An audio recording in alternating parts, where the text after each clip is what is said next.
नमस्कार दोस्तों, मुंशी प्रेमचंद की एक और कहानी मर्यादा की वेदी मैं लेके आई हूँ। यह वह समय था जब चित्तौड़ में मृदु भाषिणी मीरा प्यारी आत्माओं को ईश्वर प्रेम के प्याले पिलाती थी। रणछोड़ जी के मंदिर में जब भक्ति से विहल होकर वह अपने मधुर स्वरों से पदों को गाती तो श्रोतागण प्रेमानुराग में उन्मुक्त होकर दौड़ते, जैसे दिन भर की प्यासी गाय दूर से किसी सरोवर को देखकर उसकी ओर दौड़ती हैं। इस प्रेम सुधा सागर से केवल चित्तौड़ वासियों की ही तृप्ति न होती थी, बल्कि समस्त राजपुताना की मरुभूमि प्लावित हो जाती थी। एक बार ऐसा संयोग हुआ कि झालावाड़ के राव साहब और मंदार राज्य के राजकुमार दोनों ही लाव लश्कर के साथ चित्तौड़ आए। राव साहब के साथ राजकुमारी प्रभा भी थी, जिसके रूप और गुण की दूर दूर तक चर्चा थी। यहीं रणछोड़ जी के मंदिर में दोनों की आंखें मिली। प्रेम ने बाण चलाया। राजकुमार सारे दिन उदासीन भाव से शहर की गलियों में घूमा करता। राजकुमारी वीरा से व्यथित अपने महल के झरोखों से झांका करती। दोनों व्याकुल होकर संध्या समय मंदिर में आते और यहाँ चंद्र को देखकर कुमुदनी खिल जाती। प्रेम प्रवीण मीरा ने कई बार इन दोनों प्रेमियों को संतृष्ण नेत्रों से परस्पर देखते हुए पाकर उनके भाव के भावों को ताड़ लिया। एक दिन कीर्तन के बाद जब झालावाड़ के राव साहब चलने लगे तो उसने मंदार के राजकुमार को बुलाकर उनके सामने खड़ा कर दिया और कहा, राव साहब, मैं प्रभा के लिए वर लाई हूँ, आप इसे स्वीकार कीजिए। प्रभा शर्मा कर गड़सी गई। राजकुमार के गुण शील पर वह राव साहब पहले से ही मोहित हो रहे थे। उन्होंने तुरंत उसे छाती से लगा लिया। उसी अवसर पर के राणा भोजराज जी मंदिर में आए। उन्होंने प्रभा का मुखचंद्र देखा। उनकी छाती पर सांप लौटने लगा। झालावाड़ में बड़ी धूम थी। राजकुमारी प्रभा का आज विवाह होगा। मंदार से बारात आएगी। मेहमानों की सेवा सम्मान की तैयारियां हो रही थी। दुकानें सजी हुई थी। सड़कों पर सुगंधी छिड़की जाती थी। अट्टालिकाएं पुष्पलताओं से शोभायान थी। पर जिसके लिए ये सब तैयारियां हो रही थी वह अपनी वाटिका के एक वृक्ष के नीचे उदास बैठी रो रही थी। रनिवास में डोमिनिया आनंदोत्सव के गीत गा रही थी। कहीं सुंदरियों के हाव भाव थे, कहीं आभूषणों की चमक दमक थी, कहीं हास परिहास हो रहा था। नाइन बात बात पर तेज होती थी। मालिन गर्व से फूली न समाती थी। धोबीन आंखें दिखाती थी। कुम्हारिन मटके के सदृश फूली हुई थी। रानी सिर के बाल खोले भूखी प्यासी चारों ओर दौड़ती थी। सबकी बौछारें सहती थी और अपने भाग्य को सराहती थी। दिल खोलकर हीरे जवाहरात लुटा रही थी। आज प्रभा का विवाह है। बड़े भाग्य से ऐसी बातें सुनने में आती है। सब के सब अपनी अपनी धुन में मस्त हैं। किसी को प्रभा की फिक्र नहीं है, जो वृक्ष के नीचे अकेली बैठी रो रही है। एक रमणी ने आकर नाइन से कहा, बहुत बढ़ कर बातें न कर, कुछ राजकुमारी का ध्यान भी है, चल उनके बाल गूंथ। नाइन ने दांतों तले जीभ दबाई। दोनों प्रभा को ढूंढती हुई बाग में पहुंची। प्रभा ने उन्हें देखते ही आंसू पोंछ डाले। नाइन मोतियों से मांग भरने लगी और प्रभा सिर नीचे किए आंखों से मोती बरसाने लगी। रमणी ने सजल नेत्र होकर कहा, बहन, दिल इतना छोटा मत करो, मुंह मांगी मुरान पाकर इतनी उदास क्यों होती हो। प्रभा ने सहेली की ओर देखकर कहा, बहन, जाने क्यों दिल बैठा जाता है। सहेली ने छेड़कर कहा, पिया मिलन की बेकली है। प्रभा उदासीन भाव से बोली, कोई मेरे मन में बैठा कह रहा है कि अब उनसे मुलाकात न होगी। सहेली उसके केस संवार कर बोली, जैसे उषा काल से पहले कुछ अंधेरा हो जाता है, उसी प्रकार मिलाप से पहले प्रेमियों का मन अधीर हो जाता है। प्रभा बोली, नहीं बहन, यह बात नहीं, मुझे शकुन अच्छे नहीं दिखाई देते। आज दिन भर मेरी आंख फड़कती रही। रात को मैंने बुरे स्वप्न देखे हैं। मुझे शंका होती है कि आज अवश्य कोई न कोई विघ्न पड़ने वाला है। तुम राजा भोजराज को तो जानती हो ना। संध्या हो गई। आकाश पर तारों के दीपक जले। आलवाड़ में बूढ़े जवान सभी लोग बारात की अगवानी के लिए तैयार हुए। मर्दों ने पागे संवारी, शस्त्र सजे, युवतियां श्रृंगार कर गाती बजाती रनिवास की ओर चली। हजारों स्त्रियां छत पर बैठी बारात की राह देख रही थी। अचानक शोर मचा कि बारात आ गई। लोग संभल बैठे, नगाड़ों पर चोटें पड़ने लगी, सलामियां दगने लगी। जवानों ने घोड़ों को एड़ लगाई। एक क्षण में सवारों की सेना राजभवन के सामने आकर खड़ी हो गई। लोगों को देखकर बड़ा आश्चर्य हुआ, क्योंकि यह मंदार की बारात नहीं थी, बल्कि राजा भोजराज की सेना थी। झालावाड़ वाले अभी विस्मित खड़े ही थे, कुछ निश्चय न कर सके थे कि क्या करना चाहिए। इतने में चित्तौड़ वालों ने राजभवन को घेर लिया। तब झालावाड़ी भी सचेत हुए, संभल कर तलवारें खींच ली और आक्रमणकारियों पर टूट पड़े। राजा महल में घुस गया, रनिवास में भगदड़ मच गई। प्रभा 16 श्रृंगार किए सहेलियों के साथ बैठी थी। यह हलचल देखकर घबराई। इतने में राव साहब हाँफते हुए आए और बोले, बेटी प्रभा, राजा भोजराज ने हमारे महल को घेर लिया है। तुम चटपट ऊपर चली जाओ और द्वार बंद कर लो। अगर हम क्षत्रिय हैं तो एक चित्तौड़ी भी यहाँ से जीता न जाएगा। राव साहब बात की भी पूरी न कर पाए थे कि राणा कई वीरों के साथ आ पहुंचे और बोले, चित्तौड़ वाले तो सिर काटने के लिए आए ही हैं, पर यदि वे राजपूत हैं तो राजकुमारी को लेकर ही जाएंगे। वृद्ध राव साहब की आंखों से ज्वाला निकलने लगी। वे तलवार खींचकर राणा पर झपटे। उन्होंने वार बचा लिया और प्रभा से कहा, राजकुमारी, हमारे साथ चलोगी? प्रभा सिर झुकाए राणा के सामने आकर बोली, हाँ, चलूंगी। राव साहब को कई आदमियों ने पकड़ लिया था। वे तड़प कर बोले, प्रभा, तू राजपूत की कन्या है। प्रभा की आंखें सजल हो गई, बोली, रानी भी तो राजपूतों के कुल तिलक हैं। राव साहब ने क्रोध में आकर कहा, निर्लज्ज, कटार के नीचे पड़ा बलिदान का पशु जैसे दीन दृष्टि से देखता है, उसी भांति प्रभा ने राव साहब की ओर देखकर कहा, जिस झालावाड़ की गोद में पली हूँ, क्या उसे रक्त से रंगवा दूं? राव साहब ने क्रोध से कांपकर कहा, क्षत्रियों को रक्त इतना प्यारा नहीं होता, मर्यादा पर प्राण देना उनका धर्म है। तब प्रभा की आंखें लाल हो गई, चेहरा तमतमाने लगा। बोली, राजपूत कन्या अपने सतीत्व की रक्षा आप कर सकती है, इसके लिए रक्त प्रवाह की आवश्यकता नहीं। पल भर में राणा ने प्रभा को गोद में उठा लिया। बिजली की भांति झपट कर बाहर निकले। उन्होंने उसे घोड़े पर बिठा लिया। आप सवार हो गए और घोड़े को उड़ा दिया। अन्य चित्तौड़ियों ने भी घोड़ों की बागें मोड़ दी। उसके 100 जवान भूमि पर पड़े तड़प रहे थे, पर किसी ने तलवार नहीं उठाई। रात को 10 बजे मंदार वाले भी पहुंचे, मगर यह शोक समाचार पाते ही लौट गए। मंदार कुमार निराशा से अचेत हो गया। जैसे रात को नदी का किनारा सुनसान हो जाता है, उसी तरह सारी रात झालवाड़ में सन्नाटा छाया रहा। चित्तौड़ के रंग महल में प्रभा उदास बैठी सामने के सुंदर पौधों की पत्तियां गिन रही थी। शाम का समय था। रंग बिरंगे पक्षी वृक्षों पर बैठे कलरव कर रहे थे। इतने में राणा ने कमरे में प्रवेश किया। प्रभा उठकर खड़ी हो गई।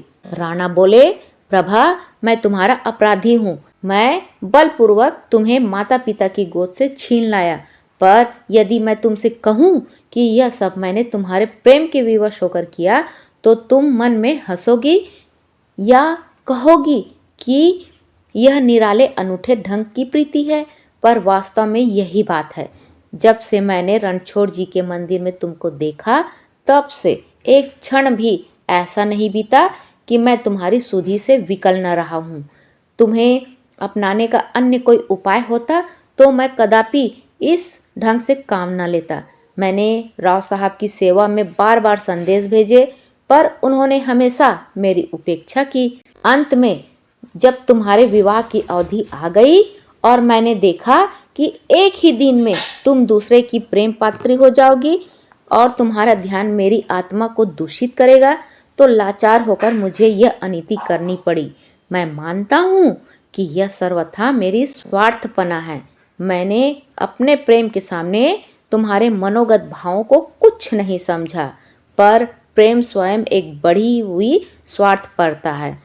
जब मनुष्य को अपने प्रियतम के सिवा और कुछ नहीं सूझता, मुझे पूरा विश्वास था कि मैं अपने विनीत भाव और प्रेम से तुमको अपना लूँगा। प्रभा, प्यास से मरता हुआ मनुष्य यदि किसी घड़े में मुंह डाल दे तो वह दंड का भागी नहीं है।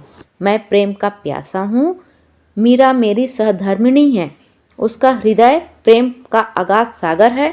उसका एक चुल्लू भी मुझे उन्मुक्त करने के लिए काफी था। और जिस हृदय में ईश्वर का वास हो वहाँ मेरे लिए स्थान कहाँ।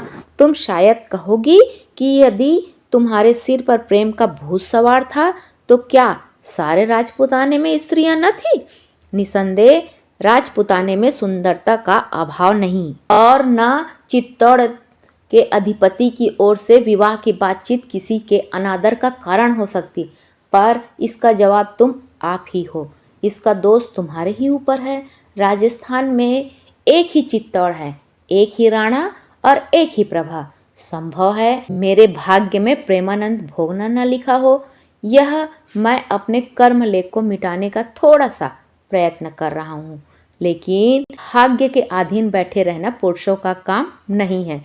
मुझे इसमें सफलता मिलेगी या नहीं, अब इसका फैसला तुम्हारे हाथ में है।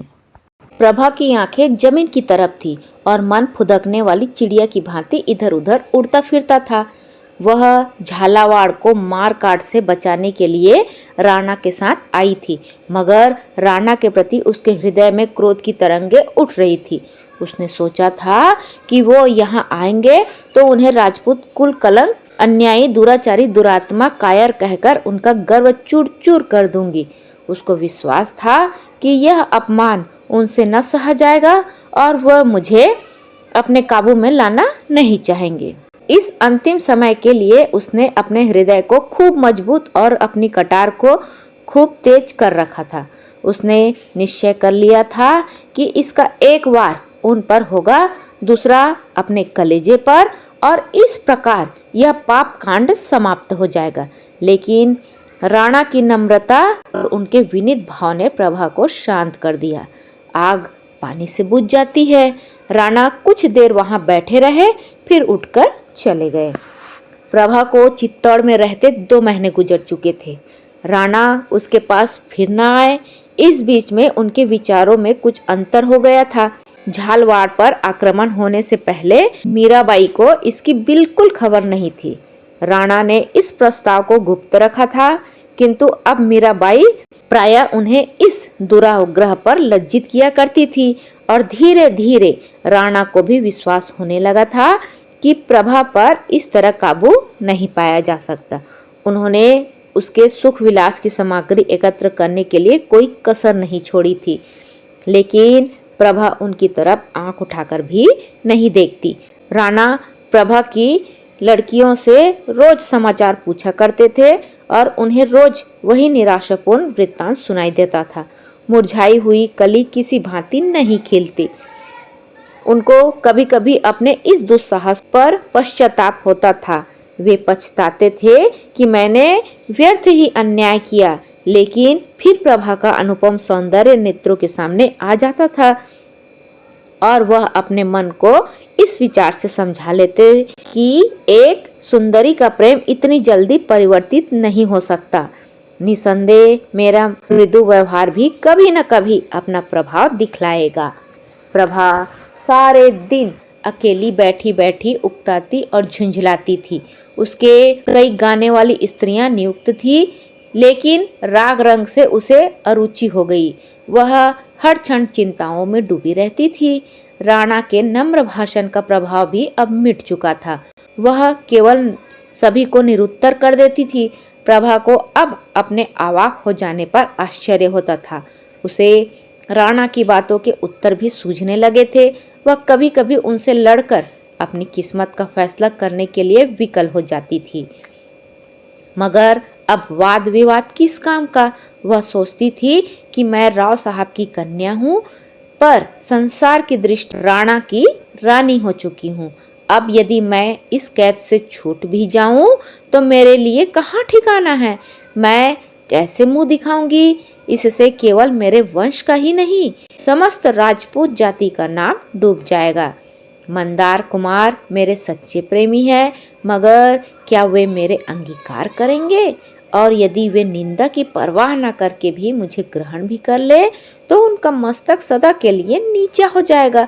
वह कभी न कभी उनका मेरी तरफ से मन फिर जाएगा। वे मुझे अपने कुल का कलंक समझने लगेंगे। यहाँ से किसी तरफ भाग जाऊं, लेकिन भागकर कहाँ जाऊं? बाप के घर, वहाँ अब मेरी पैठ नहीं। मंदार कुमार के पास, इसमें उनका अपमान है और मेरा भी। तो क्या भिखारनी बन जाऊं?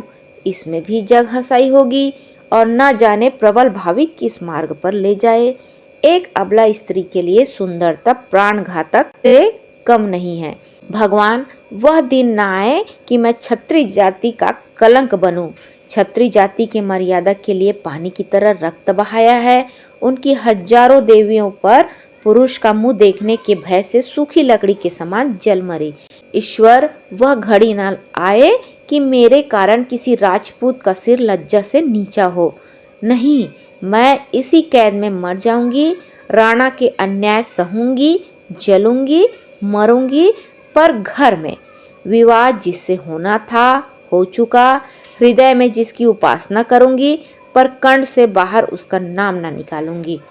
एक दिन झुंझलाकर उसने राणा को बुला भेजा। वे आए। उनका चेहरा उतरा हुआ था। वे कुछ चिंतित से थे। प्रभा कुछ कहना चाहती थी, पर उनकी सूरत देखकर उसे उन पर दया आ गई। उन्होंने उसे बात करने का अवसर न देकर खुद कहना शुरू किया। प्रभा, तुमने आज मुझे बुलाया है, यह मेरा सौभाग्य है। तुमने मेरी सुधि तो ली, मगर यह मत समझो कि मैं मृदु वाणी सुनने की आशा लेकर आया हूँ। नहीं, मैं जानता हूँ जिसके लिए तुमने मुझे बुलाया है। यह लो, तुम्हारा अपराधी तुम्हारे सामने खड़ा है। उसे जो दंड देना चाहो दो। मुझे अब तक आने का साहस न हुआ, इसका कारण यही दंड भय था। तुम छत्राणी हो और छत्राणियाँ क्षमा नहीं जानती। झालावाड़ में जब तुम मेरे साथ आने पर स्वयं तैयार हो गई तो मैंने उसी क्षण तुम्हारे जौहर परख लिए। मुझे मालूम हो गया था कि तुम्हारा हृदय बल और विश्वास से भरा हुआ है। उसे काबू में लाना सहज नहीं। तुम नहीं जानती कि यह एक मास मैंने किस तरह काटा। तड़प तड़प कर मर रहा हूँ, पर जिस तरह शिकारी बिफरी हुई सिंहनी के सम्मुख जाने से डरता है, वही दशा मेरी थी। मैं कई बार आया, यहाँ तुमको उदास बैठे देखा। मुझे अंदर पैर रखने का साहस नहीं हुआ, मगर आज मैं बिना बुलाए मेहमान नहीं हूँ। तुमने मुझे बुलाया है और तुमने अपने मेहमान का स्वागत करना चाहिए। हृदय से न सही, जहाँ अग्नि जल रही हो वहाँ ठंडक कहाँ। बातों ही से सही, अपने भाव को दबाकर ही सही मेहमान का स्वागत करो। संसार में शत्रु का आदर मित्रों से भी अधिक किया जाता है। प्रभा, एक क्षण के लिए क्रोध को शांत करो और मेरे अपराधों पर विचार करो। तुम मेरे ऊपर यही दोषारोपण कर सकती हो कि मैं तुम्हें माता पिता की गोद से छीन लाया। तुम जानती हो, कृष्ण भगवान रुक्मणी को हर लाए थे। राजपूतों में यह कोई नई बात नहीं है। तुम कहोगी इससे झालावाड़ वालों ने वही किया जो मर्दों का धर्म था। उनका पुरुषार्थ देखकर हम चकित हो गए। यदि वे कृत कार्य नहीं हुए तो यह उनका दोष नहीं है। वीरों की सदैव जीत नहीं होती। हम इसलिए सफल हुए कि हमारी संख्या अधिक थी और इस काम के लिए तैयार होकर गए थे। इस कारण उनकी हार हुई। यदि हम वहां से शीघ्र ही प्राण बचाकर भागना आते तो हमारी गति वही होती जो राव साहब ने कही थी। एक भी चित्तौड़ी न बसता। लेकिन ईश्वर के लिए यह मत सोचो कि मैं अपने अपराध के दूषण को मिटाना चाहता हूँ। नहीं, मुझे अपराध हुआ है और मैं हृदय से उस पर लज्जित हूँ। अब तो जो कुछ होना था हो चुका। अब इस बिगड़े हुए खेल को मैं तुम्हारे ऊपर छोड़ता हूँ। यदि मुझे तुम्हारे हृदय में कोई स्थान मिले तो मैं उसे स्वर्ग समझूंगा। डूबते हुए को तिनके का सहारा बहुत है। क्या यह संभव है? प्रभा कहती है, नहीं। राणा ने कहा, झालावाड़ जाना चाहती हो? प्रभा ने कहा, नहीं। राणा फिर कहते हैं, मंदार के राजकुमार के पास भेज दूं? प्रभा कहती है, कदापि नहीं। राणा फिर पूछते हैं, लेकिन मुझसे यह तुम्हारा कुर्ना देखा नहीं जाता। प्रभा कहती है, आप इस कष्ट से शीघ्र ही मुक्त हो जाओगे। राणा ने भयभीत दृष्टि से देखकर कहा, जैसी तुम्हारी इच्छा, और वे वहां से उठकर चले गए। 10 बजे रात का समय था। रणछोड़ जी के मंदिर में कीर्तन समाप्त हो चुका था और वैष्णव साधु बैठे हुए प्रसाद पा रहे थे। मीरा खुद अपने हाथ से थाल ला लाकर उनके आगे रखती थी। साधुओं और अभ्यागतों के आदर सत्कार में उस देवी को आत्मिक आनंद प्राप्त होता था। साधुगण जिस प्रेम से भोजन करते थे, उससे यह शंका होती थी कि स्वादपूर्ण वस्तुओं में कहीं भक्ति भजन से अधिक सुख तो नहीं है। यह सिद्ध हो चुका है कि ईश्वर की दी हुई वस्तुओं का सदुपयोग ही ईश्वर की उपासना की मुख्य रीति है। इसलिए ये महात्मा लोग उपासना के ऐसे अच्छे अवसरों को क्यों खोते? वे कभी पेट पर हाथ फेरते और कभी आसन बदलते थे। मुंह से नहीं कहना तो वे घोर पाप के समान समझते थे। यह भी मानी हुई बात है ही कि जैसे वस्तुओं को हम सेवन करते हैं, वैसे ही भी आत्मा बनती है। इसलिए वे महात्मा गण घी और खोए के उदर को खूब भर रहे थे। पर उन्हीं में से एक महात्मा ऐसे भी थे जो आंख बंद किए ध्यान में मग्न थे, थाल की ओर ताकते भी नहीं थे। इनका नाम प्रेमानंद था। ये आज ही नहीं आए। इनके चेहरे पर कांति झलकती थी। अन्य साधु खाकर उठ गए, लेकिन उन्होंने थाल को छुआ भी नहीं। मीरा ने हाथ जोड़कर कहा, महाराज, आपने प्रसाद को छुआ भी नहीं। दासी से कोई अपराध तो नहीं हुई ना? साधु कहते हैं, नहीं, इच्छा नहीं थी। मीरा फिर कहती है, पर मेरी विनय आपको माननी पड़ेगी। साधु ने कहा, मैं तुम्हारी आज्ञा का पालन करूंगा, तो तुमको भी मेरी एक बात माननी होगी। मीरा कहती है, कहिए, क्या आज्ञा है? साधु ने कहा, माननी पड़ेगी। मीरा ने कहा, मानूंगी। फिर साधु कहते हैं, वचन देती हो? मीरा ने कहा, वचन देती हूँ, आप प्रसाद पाए।